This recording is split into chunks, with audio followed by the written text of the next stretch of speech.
to the Hennepin County courtroom, several floors up in that office building in downtown Minneapolis, where we have seen the fencing and the significant presence of the National Guard, though luckily, and we have not seen any reason for that security up until this point. And of course, everyone waiting to hear what the jury has decided in this case. I want to bring in Deborah Roberts. ABC's Deborah Roberts, a mom, first and foremost, and a veteran correspondent here. But Deborah, you were telling us that it's a conversation that you had in your family with your children just in the last 24 hours about how the country, how the world might react to this. Alluded to the video again, and that's the family of George Floyd. And Deborah, I'm curious, you know, a year later, with the context of all of the reporting now, you know, that 9-minute video spoke volumes just by what we saw in the video, but given the context of the reporting and then what we've watched, because there was a live stream of the trial, so testimony of those bystanders. I mean, we met just about everybody standing on that sidewalk just by watching this trial, and you have to wonder, and we'll learn which way the jury decides here in just a short time from now, but you have to wonder the impact of playing that video in the courtroom, not just for the family of George Floyd. It must have been excruciating to go through this all over again, but in those closing arguments, the decision by the prosecution, they went much shorter with the video than they did in the opening statement.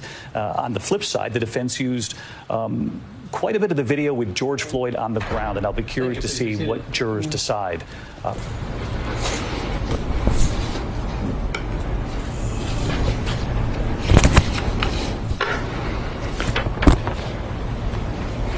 Go. Here we go.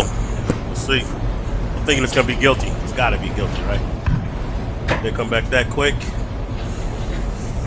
If it ain't, brace yourself, Minneapolis. All rise for the jury.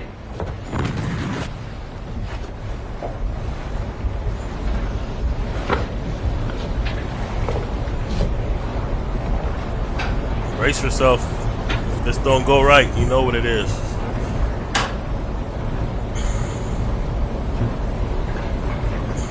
All right, please be seated. Members of the jury, I understand you have a verdict.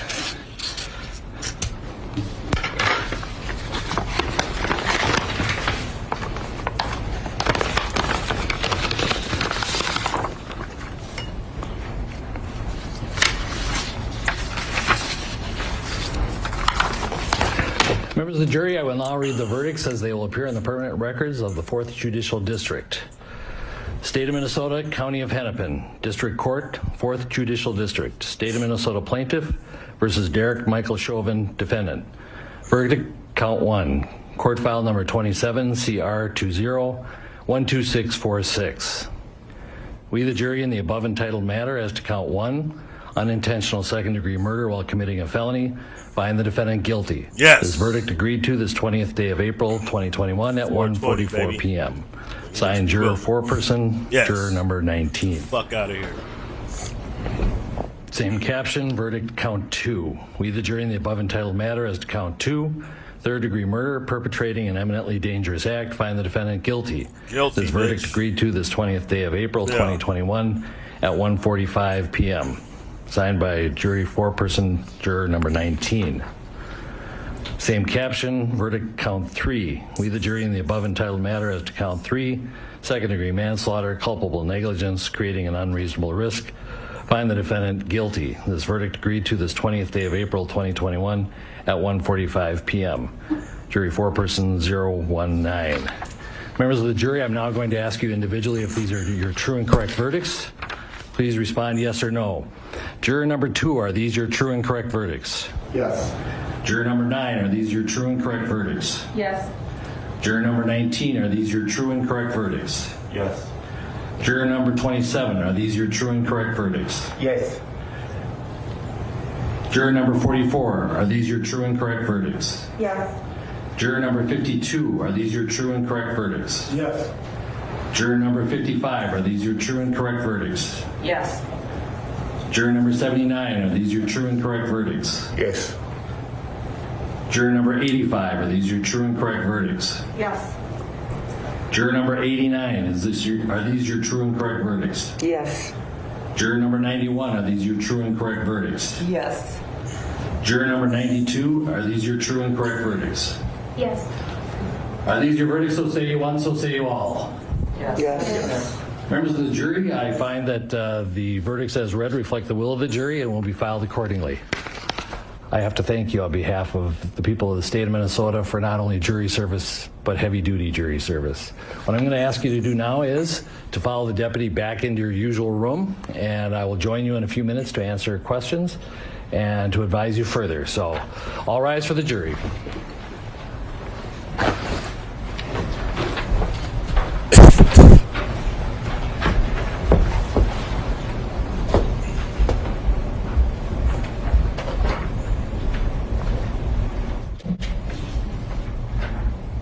Be seated. With the guilty verdicts returned, we're going to have Blakely, you may file a written argument as to Blakely factors within 1 week. The court will issue findings on the Blakely factors, the factual findings, 1 week after that. We'll order a PSI immediately returnable in 4 weeks. And we will also have a briefing on, after you get the PSI, 6 weeks from now, and then 8 weeks from now, we will have sentencing. We'll get you the exact dates in a scheduling order. Is there a motion on behalf of the state? Your Honor, the state would move to have the court revoke the defendant's bail and remand him into custody pending sentencing. Bail is revoked, bond is discharged, and the defendant is remanded to the custody of the Hennepin County Sheriff. That's right. Anything further? All right. Thank you. So there you have it. The jury in Hennepin County in Minneapolis finding Derek Chauvin guilty on all 3 counts: second-degree unintentional murder, third-degree murder, and second-degree manslaughter. Guilty in all 3. You can see him being led away there in the courtroom. He had been out on bail. You heard the state request of the judge that bail be revoked and that he be taken into custody, which is exactly what the judge decided to do. You can see the counts up on your screen right now. The jury deliberating yesterday afternoon and then began deliberating again early this morning, but it was a short period of time before we learned that they had come to a unanimous conclusion. Clearly, they thought that the case made by the prosecution and perhaps that final closing argument, that rebuttal from Jerry Blackwell when he said to the jury, it's as simple as what that 9-year-old girl, one of the bystanders, said that she heard the paramedics say when they arrived there more than 9 minutes after that knee was put to George Floyd's neck. She said that she heard paramedics say, get off of him. Of course, in the hours and the days to come, we will learn more from that jury, what the reaction coming in from many. Embracing one another, and in many ways for that community and for the people who have gathered there, it has been an extraordinarily long year in this country. This was the scene again, George Floyd Square. This is reaction from the families, George Floyd's family, with their legal team, Ben Crump, we know, leading that team. And I want to bring in our chief legal analyst, Anna Abrams, as we look at these images. Clearly, the pause there is in between each count as the judge was reading from that piece of paper delivered to him by the foreperson of the jury.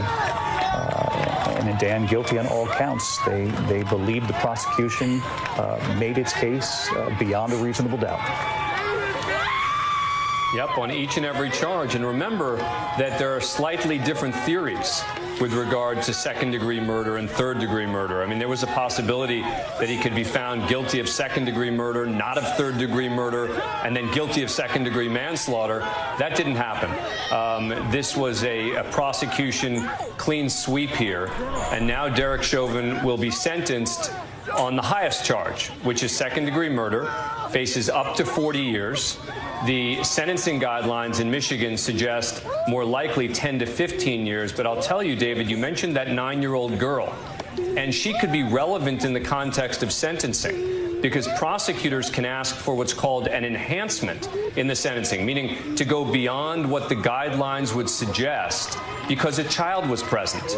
And so that 9-year-old girl was not just an emotional witness, but she could become a very important witness with regard to the potential sentence that Derek Chauvin gets. You heard him, the judge then referring, and that will be the next phase of this case to determine what the sentence for Derek Chauvin will be. But at this point, Certainly a big win for the prosecution in this case, getting everything that they asked this jury for. Just to drill down on that point, Dan, as per Minnesota state law, the jury will decide, the judge will decide sentencing on the highest of the charges, which of course is unintentional second-degree murder. All right. So that's pretty significant. I mean, it's a good thing for the family to see justice. It's a good thing for all of us to, you know what I mean? Because like this trial, it meant a lot in the sense that for that blatant act of public lynching to go unpunished would set a precedent, or at least continue a precedent that we've already seen in this country. And of course, it would have sparked outrage. And that's the bittersweet part. Because really, a not guilty verdict would have set some shit off that maybe needs to be set off. You know what I'm saying? For real. Because you know, at the end of the day, complete change to happen is going to take, it's going to take some, you know, it's going to take some getting dirty. Really. And that's what we saw last summer. We seen what happens. We seen the potential of the youth. We seen the potential of all kinds of people that was coming together under the fact that what was right, what was wrong. And everyone knows what we saw was wrong. On the other hand, one thing that will stop the police brutality is there has to be consequences. Rather, those consequences are cities burning down and people revolting and you know, whatever you want to call it, inciting riots, rebellion, insurrections, uprisings. All those things have to happen for this shit to really stop. But there also has to be consequences. You see, once cops understand that they can be put under the jail for unjustified murder, they're going to think twice the same way they think twice, and they have that same discipline and restraint when it comes to armed white people, mass shooters who get away clean, or not clean, but at least they get away alive. They get to see their day in court. So there has to be consequences for the police to understand that they need to stop the fucking bullshit. For these race soldiers to know, they have to know that they could be put under the jail at least, if not more. So that is a good thing. Not only that, the city and those who hold police accountable, I'm talking about the city, the courts, they also have to know that there's a threat of major loss. Because if we don't turn up when these things go the wrong way, we're basically saying we're complicit, or we're okay with the fact that our lives don't matter and that they could be snuffed for no reason, justifiably. So there has to be that pull-up threat. That's why it's bullshit when some people gaslight movements like Black Lives Matter. No matter how you feel about the organization, I'm speaking the sentiment and what it has brought forth, the way it's been leveraged to get a message out. I'm talking about people who undermine the efforts of militant Black organizations who are willing to stand up and defend their communities. When you have people, especially our own people, like Taharka Bey, who uses his whole platform just to disrespect the likes of InFact and other Panther organizations, and even Hebrew Israelites, or any organizations. All of our organizations have to be strong. They all have to be B1. They all have to be active in everything that it's going to take to put us in the position of justice and prosperity.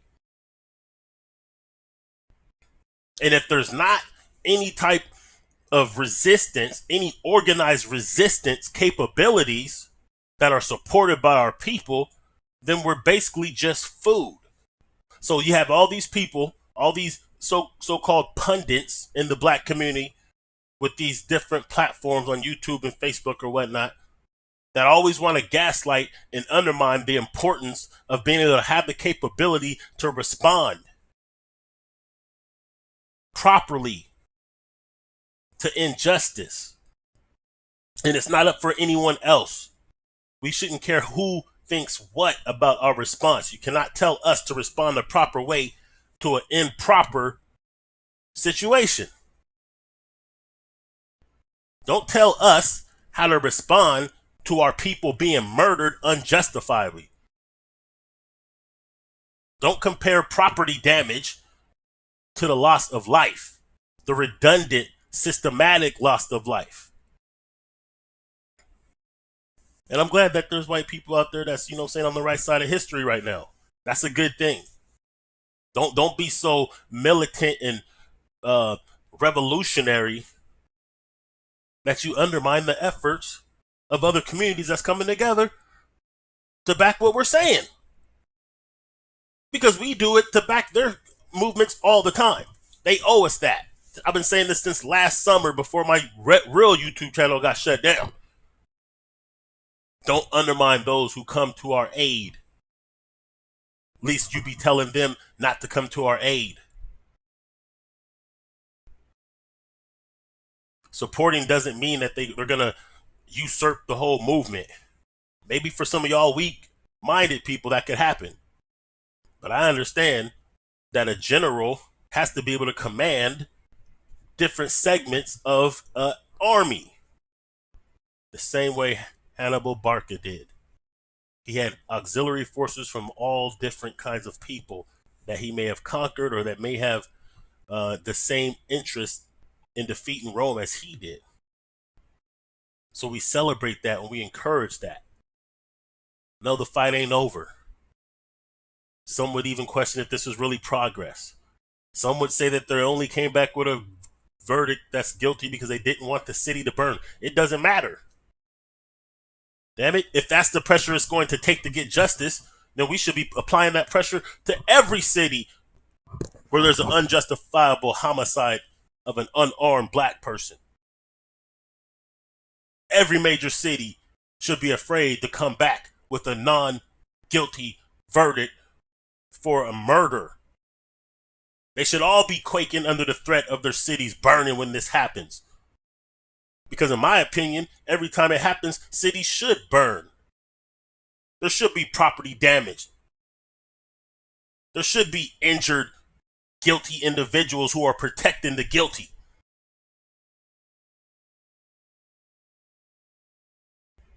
There should always be pressure. There should not be a situation where a police officer or anyone else feels comfortable unjustifiably murdering people. Let's see what else they're talking about here.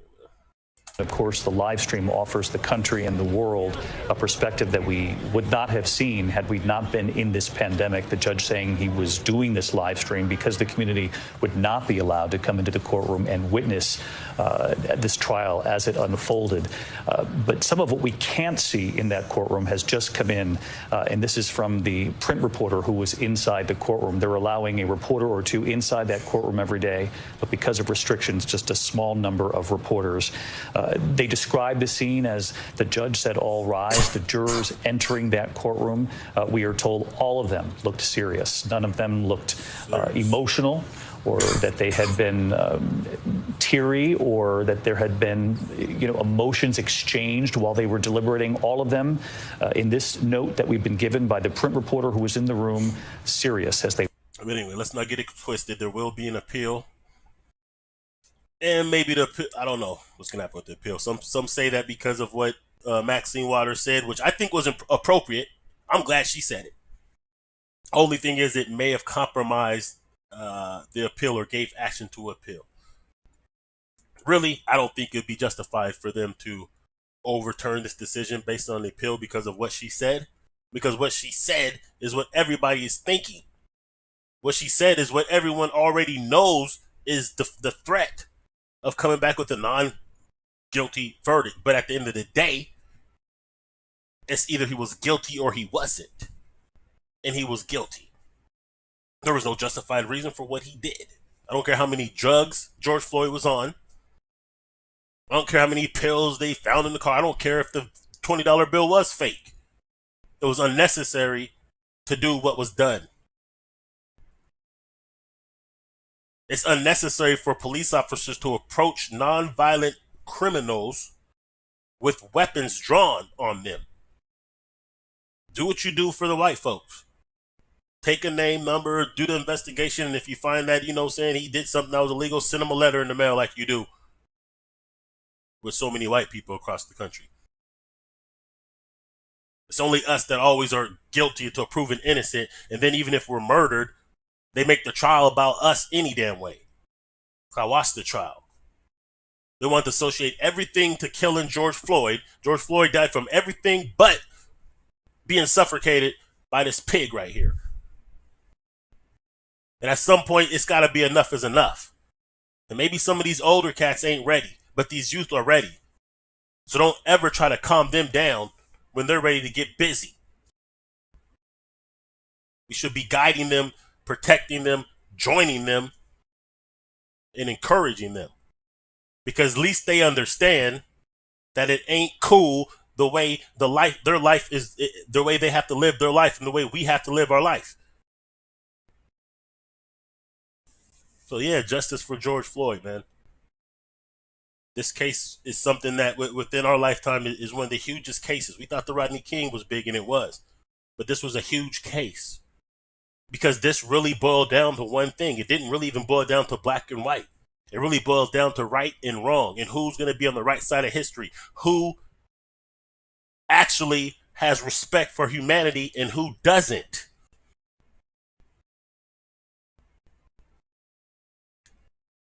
And that's what this case boiled down to. And if it would have came off with a non-guilty verdict, that would have implied that you can pick out 12 people that can watch somebody get murdered and they'll say it's okay. That would have implied that we're going to continue another 100 years of police being able to do what the hell they want to people. So I'm glad of the diversity that I've seen. I mean, Minneapolis is like Seattle in a lot of ways. It's not a lot of black people in Minneapolis. It's a little different, alternative, groovy little area, Minnesota. Different, eccentric people, good people, kind of like Seattle. But a good history of, in Seattle at least, there's a good history of resistance. Even though there's an underlining liberal white racism that definitely, is present. But it's just, it really goes to show that the movements that we have been pushing within our lifetimes, within civil rights times, and even before that, it shows that it's effective. It's becoming more effective. We can take what's effective, and what's always effective is the turn up. There has to be turn up. There has to be consequences. There has to be political maneuvering. There has to be economics. So now we can take the keys from these kind of things and accelerate those and cut out what doesn't work. What doesn't work is gaslighting shit. That don't work. What doesn't work is letting other people control the narrative. That don't work. What doesn't work is being apologetic about our push for justice. That doesn't work. What doesn't work is trying to negotiate with those who have no sincere determination or no sincere, they're not sincere about actually solving problems. We shouldn't even give them any of our mind. We shouldn't even give some of these pundits any of our attention. Because the same ones that try to justify bullshit, they do it because they want their chance to do the same bullshit. So I'm glad that there's a lot of different people from all different communities that, were supporting this. That's good. And for any white people that watch this or will see this, your job is not to get in front of black people to tell us what we need to do. Your job is to get in front of your own people and neutralize the bullshit. That's your job. Your job is to continue to push for justice and allow us to guide those movements, even if you want to be part of them. We know the strategy and the way that we have to go for this thing because it affects us directly, and it has for centuries. So play your position, neutralize the resistance of your own people, educate them, and stand firm on your square when you're doing so. We can't let those who don't have any respect for humanity or for real justice or for real progression and equality, don't allow them to control the narrative. And if it's a battle of good versus evil, the good have to be just as strong as the evil. That's why I don't believe in the good cop concept. Because if the good cops are weak and they're afraid of the bad cops and they allow the bad cops to control the situation and they're afraid to stand up to them, then they're not really good. They're weak. And weak is not good. So those who claim that they're on the correct side and that are good and they're fighting the good battle, you have to be just as strong or stronger than the evil ones. God can't be weaker than the devil. People of God should never fear the devil. It should be the other way around. Let's get some more of this live coverage real quick. To this as well. He promised police reform. He promised action on police reform on day one, and that has yet to happen. Instead, he is not backing a police commission that he said he would, a study commission. He is instead hoping on action on Capitol Hill that is stalled right now, David. Cecilia Vega monitoring developments from the White House. If and when we hear from President Biden, we will go right back to Cecilia. I should mention that many of our a lot of comrades on the street, on the ground, in courthouses, in schools, doing different things that are never, never get the props they deserve. A lot of different organizations, a lot of different just individuals that are putting in work behind the scenes that we never see. Those are the unsung heroes. And I know a lot of times it gets frustrating because you don't always see the type of progress that you want to see. You don't always see some of the seeds you've been planting start to sprout up. You don't always get to see that, or sometimes you start getting what we call revolutionary fatigue or burnout. As in we think that the efforts that we're putting on are to no avail and aren't being effective, but they are. Remember something I've always said since Liberation Minded Media, since my last YouTube channel, Nettercat, since Black I Stand Radio on Blog Talk. But I've always said the mainstream is never going to show our victories. They're only going to show our defeats. Remember that. You have to be able to get information from alternative sources. That's one thing that's good about this social media and internet, is that you can get different pieces of information and narratives in a decentralized form. Because they're not going to show the victories. That's why I spent my time on Black I Stand Radio showing you our victories. Speaking of our victories, having people on that were sharing stories of victories in their communities. Because there's many of them. There's a lot of good things that's going on in every community. They're not going to show that on the mainstream. They're going to saturate the mainstream with us taking L's all the time. And the only time they like to show victories, a lot of times we push them to have to show certain things. Some certain things we're not going to go, except for there were people on the ground that wasn't going to let it stand. That's the only reason Amber Geiger even got charged, even though she got a light sentence and forgiveness from the murderer or from the victim's family. But the bottom line is the work that's being done, that's not always talked about, has to continue to be done because it is being effective. That's why we're seeing RBG all over the place. That's why we're seeing that other people also now understand the message and now they're starting to join and wanting to help. That's why we're seeing some of the things that we're seeing that aren't going to be spoken about on the mainstream media. But at this point, we know the mainstream media is all jive. We know that. We know that we get better. Some of this new black media is really going to give you the concrete truth and the proper narrative. An alternative version of these stories that are fabricated on the mainstream. That's I gotta tell you the truth. That's one of the good things about the Donald Trump presidency. I don't fuck with Trump. Don't support him at all. Yes, he is a racist, bigot. He's a con. He's all that stuff. But what he did is he did call out the mainstream media. Now keep in mind he only did it because they didn't like him, right? But nevertheless, he created an atmosphere where that many people started to second guess the validity of mainstream, which has been against us since day one. He did the same thing with the the different, I don't want to get into him too much, but, with the different intelligence agencies, FBI or whatnot. What he did is he undermined them enough. He only did it for his own benefit, but at the end of the day, the way they have undermined our people for generations, it's still, it was a good look. So it allows people to understand that, hey, there's different, I know we're watching ABC, but, there's different forms of information that we can get. Let's see what he's talking about over here. He has suffered tremendous loss himself, and so he spoke from that viewpoint, from that aspect, and it was words of comfort to the family as well. But when it comes to inside that courtroom, David, we're hearing also that Floyd was inside. He was the family member who was inside. There's been at least one family member inside that courtroom every single day over the course of this trial, and as Floyd heard that verdict, guilty, guilty, guilty, he had his hands clasped over his head, and he became shakier and shakier as he heard each count there, guilty. Also, family members are gathered inside a hotel here in downtown Minneapolis.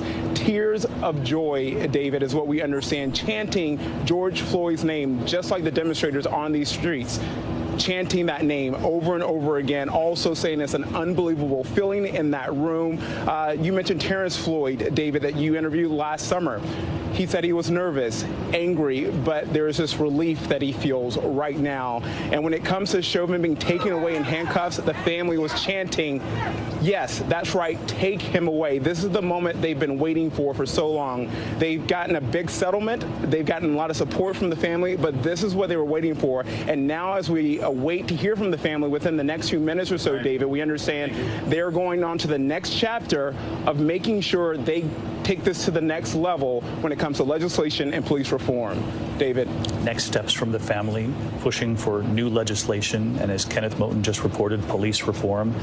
But perhaps the biggest headline out of Ken Moten's reporting there in Minneapolis is that President Biden called George Floyd's family in the moments after this verdict was delivered in that courtroom, guilty on all counts. And we remember when we were broadcasting World News Tonight from Houston on the eve of the funeral for George Floyd, that it was then former Vice President Joe Biden, the presidential candidate at the time, who traveled to Houston to meet with Floyd's family. He met George Floyd's youngest daughter, met with the family on the day before the funeral, and we remember that during the funeral, there was a videotaped message then delivered from Joe Biden. This has been a long conversation over the course of the better part of a year between Joe Biden, who is now the president, and the family of George Floyd. He has not shied away from his support for this family, offering words on this trial, as Cecilia reported a short time ago, only after the president said that he knew the jurors were sequestered and beginning their difficult work of deliberating, but that he hoped that there would be the right verdict. The White House was pressed today by reporters what the president meant by that. They would not elaborate. Though, as Cecilia pointed out, the president clearly not fearful of how Americans would read that, his choice of words in the hours earlier today before we heard the verdict. I want to bring back in Deborah Roberts, if she's still with us, just because of something that struck me earlier when you were talking about having talked to your son again about this last night, Deb. You know, the video has been out there all year long, but it doesn't get any easier to watch over the course of this trial, and that your son often still looks away to this day. Because parents across this country are going to be reacting to the news of this verdict and having conversations with their families all over again tonight. I think you're right, David, and I think that's what makes it so difficult, and that's why my friend and colleague Sunny Hostin, I think, just sort of lost her composure, and I so get that, because I think what was so clear here for so many people, whether you're a mother of color or just a person in general watching this, is that, you know, George Floyd was a man whose life should have had value. And yes, he was an imperfect man. He was struggling with the drug addiction, and he had other problems in his life. But I think so many of us, and probably Sonny included, looked at that videotape, you know, with a gun in his face, and the way he was treated so quickly over, you know, a fraudulent $20 bill. will, I think so many of us looked at that and we saw our own sons, our own brothers, our own husbands and family members. And you sort of thought that, you know, it sort of represented, I think, sort of this lack of value of a life of somebody of color. And as Steve Osunsami pointed out, David, you and I and all of us have reported on other situations where maybe a white man had an encounter with police. I certainly reported on one where he pulled a gun on the police, and he was not shot. He was taken into custody peacefully because they wanted to take him into custody peacefully, and they went out of their way not to shoot him. And I think for those of us in the media, we've had opportunities to see cases like that, and maybe people at home don't necessarily think about it and process it that way.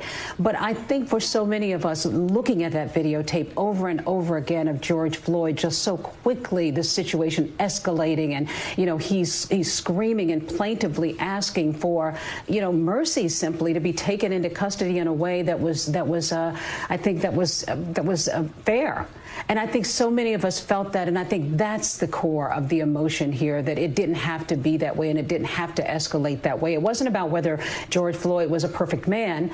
It was really about the fact that he was a man and he should have been treated as such. And I think for a lot of people, this resonates as sort of a victory in the sense that we need to start regarding people, you know, as people and treating them with humanity and respect. And, you know, for once people saw justice and saw somebody being held into account because of how that was handled. And I think that at the core is what a lot of people will be feeling and talking about tonight. And maybe actually, as Lindsay said, exhaling a little bit tonight, thinking that maybe the system can recognize bad behavior sometimes on the place of law enforcement. So I think that is, David, something that. All right. So anyway, I'm going to close this down. But at the end of the day, look, it's not the time to let up. It's not the time to be satisfied. This is just what should happen every time. And so that we should demand this by any means necessary any single time we see foul police conduct against our people. And if it takes the pressure of them thinking that their cities are going to burn and suffer massive damage, then so be it. Make that status quo. Make that the standard. Whatever it's going to take to get the proper justice is what we should be willing to do. But it doesn't even end there. Take everything that went right, everything, all the pressure, all the organizing that went on, not just last summer, but especially last summer, and everything that we've seen happen, everything that we've seen right, the support that we gave and got from others, the understanding, the information, the solidarity, the on code, the supporting different mechanisms like independent media, like economics, like getting involved politically. Yes, all these different things have to be assessed and audited and refined and continued. That's what I'm saying. Black power.